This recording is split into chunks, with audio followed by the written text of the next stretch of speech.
Hello and welcome to the very first lecture on the module Mortgage Basics. So in this lecture, let's learn about what is mortgage banking, what are the different types of risk involved in mortgage banking. That's all. We are going to just learn about these three things. What is mortgage? Mortgages are the loans given to the consumers for the purpose of purchase, construction, or repair of the real estate. Mortgages were started in the year of 1930s by insurance companies in the US, primarily with the help of gaining the ownership of the properties if the borrower failed to make the payments on it. It wasn't until 1934 that the mortgages in their current form came into being. The Federal Housing Administration (FHA) played a critical role in this process.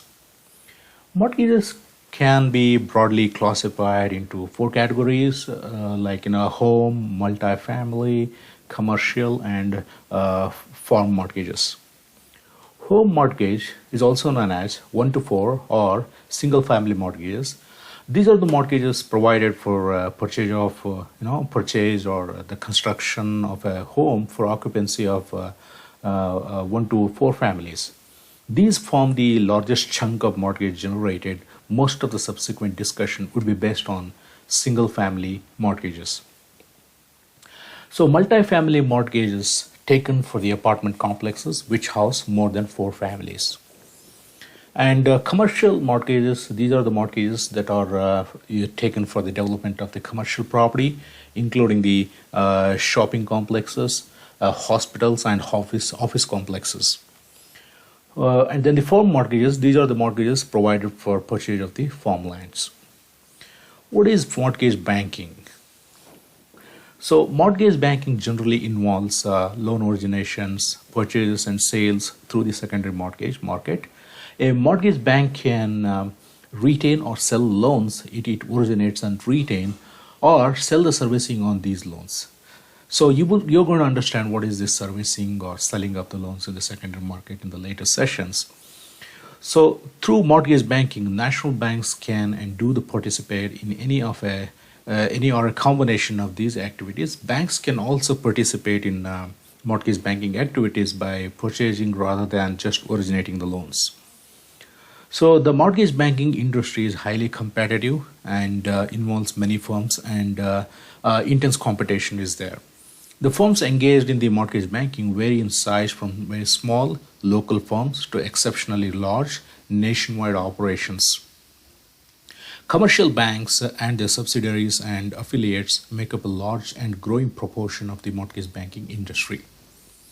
When a bank originates a mortgage loan, it is creating the two commodities, a loan and the right to service the loan.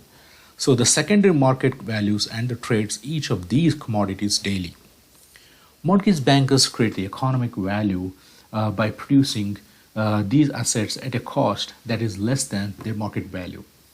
Given the cyclical nature of the mortgage banking and the trend to greater industry consolidation, banks must maximize efficiencies and the economies of scale to compete effectively. Mortgage banking operations can realize efficiencies by using systems and the technology that can enhance the loan processing or servicing activities. The large mortgage or servicing operations invest heavily in the technology to manage and produce and process large volumes of individual mortgages with a different or differing payments, taxes, insurance, disbursement, etc. They also operate complex telephone systems to handle the customer service, collections, and the foreclosures. This highly developed infrastructure enables mortgage banks to effectively handle the large and rapidly growing portfolios. Mortgage banking operations can also need the effective information systems to identify the value created and cost incurred to produce the different mortgage products. This is especially critical for the banks that retain the servicing rights. To optimize earnings on the servicing assets, the mortgage banks must have a cost-efficient servicing operations and effective integrated information system. This is very important for the servicer. That's why most of the banks, like big corporations who are involved in servicing, they invest heavily on the technology. All right, let's learn about what are the different type of risk involved in the mortgage banking. The applicable risk associated with the mortgage banking are like credit risk, interest rate risk, price risk, transaction risk, liquidity risk, compliance risk, and strategic risk and reputation risk. All right, let's learn each one of them in detail. First one is the credit risk. Credit risk is the risk to earnings or the capital arising from a borrower failure to meet the terms of any contract with the bank or to otherwise fail to perform as agreed. So credit risk is the probable risk of loss resulting from a borrower's failure to repay a loan or meet contractual obligations. Traditionally, it refers to the risk that a lender may not receive the owed principal and the interest, which results in an interruption of cash flows and increase the cost for the collection. Although it is impossible to know exactly who will default on the obligations, properly assessing and managing the credit risk can lessen the severity of the loss. Interest payments from the borrower or the issuer of a debt obligation or a lender's or investor's rewards for assuming credit risk. That's all about credit risk. What is interest rate risk? Interest rate risk is the risk to earnings or the capital arising from movements in the interest rates. It is one of the important risks where the originator or the mortgage banking is really has to look into that. It is the risk that an investment value will change due to a change in the absolute level of interest rates. Think of IRR as a blood pressure interest rate, as a blood pressure for the banks. It can increase or decrease without obvious outward signs, and such changes can cause the failure. At the same time, the regulators and the banks can monitor it and detect the changes. Finally, the banks can take preventative steps to manage the interest rate changes, but they do not want to eliminate it completely as it is. Like blood pressure itself is vital for human beings' survival. Third thing is the price risk.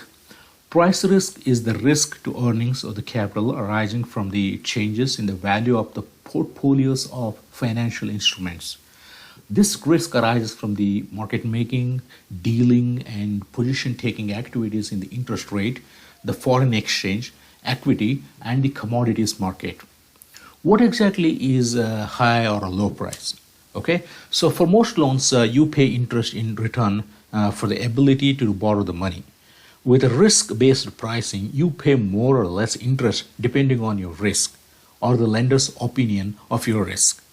If you're a safe bet and the lender is all but certain you will repay, you will qualify for the best products all and lower interest rates. However, if you had some financial red flags in the past 7 to 10 years, such as the late payments, foreclosure, bankruptcy, or charge-offs, etc., you will likely not get the best interest rate. So if you have a good credit history but your income is marginal, you may also be considered risky. All right, so the next one is transaction risk. Transaction risk is the risk to earning or capital arising from the problems with a service or the product delivery. This risk is a function of internal controls, information systems, employee integrity, and operating processes. Transaction risk exists in all the products and the services. So this transaction risk is not just limited to the mortgage banking, but this kind of risk can exist in any other product or the services. Next one is the liquidity risk. Liquidity risk is the risk to earnings of the capital arising from a bank's inability to meet its obligations when they come due, without incurring unacceptable losses.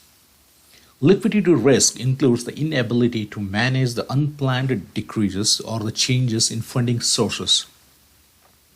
Liquidity risk also arises from the bank's failure to recognize or address the changes in the market conditions that affect the ability to liquidate assets quickly and with a minimal loss in value.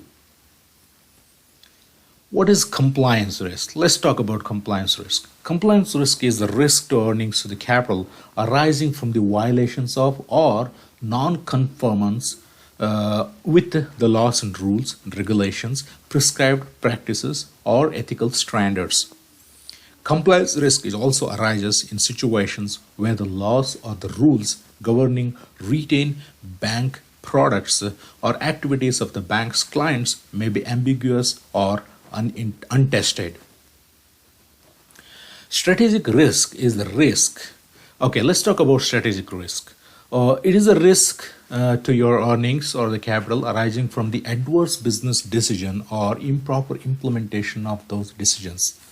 This risk is a function of the compatibility of an organization's strategic goals, the business strategies developed to achieve those goals, the resources deployed against those goals, and the quality of the implementation. That's all about strategic risk. And the final one is the reputation risk. Reputation risk is the risk to earnings or the capital arising from the negative public opinion about your bank or your product. This affects the institution's ability to establish a new relationship or services or continue servicing existing relationship. All right, so let's so far we have learned about what is mortgage and what is mortgage banking as such, and what are the different risks involved in mortgage banking. So that's all for this lesson, and I will see you in the next lecture. Thank you.